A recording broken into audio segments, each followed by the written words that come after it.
જય શ્રી કૃષ્ણ, જય દ્વારકાધીશ મિત્રો. આજે આપણે અધ્યાય 8નો 15મો શ્લોક સમજીશું.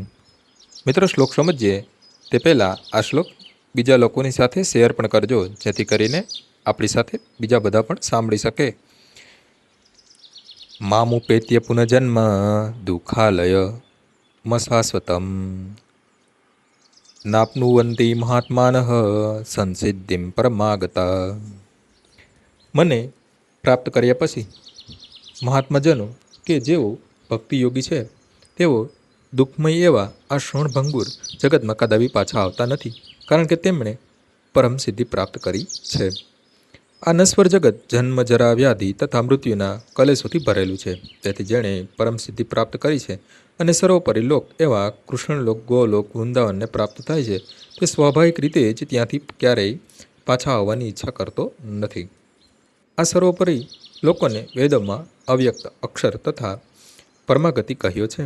બીજા શબ્દમાં આ લોક ભૌતિક દ્રષ્ટિથી પર છે અને વર્ણનાતીત છે, પરંતુ જે સર્વોચ્ચ ઉદ્દેશ છે અને મહાત્માઓની ગતિ છે.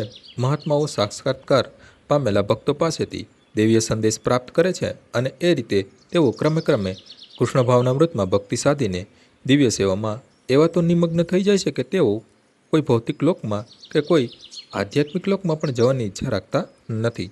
તેઓ માત્ર કૃષ્ણને જ અને તેમના સામીપ્યને જ ઈચ્છે છે, બીજું કંઈ જ નહીં. આ જ જીવનની સર્વશ્રેષ્ઠ સિદ્ધિ છે.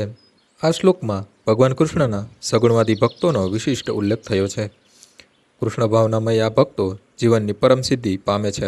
બીજા શબ્દમાં તેઓ સર્વોપરી આત્માઓ છે. આજનો શ્લોક અહીં પૂર્ણ થાય છે. આવતીકાલે ફરીથી સવારે 6 વાગ્યે મળીશું. જય શ્રી કૃષ્ણ.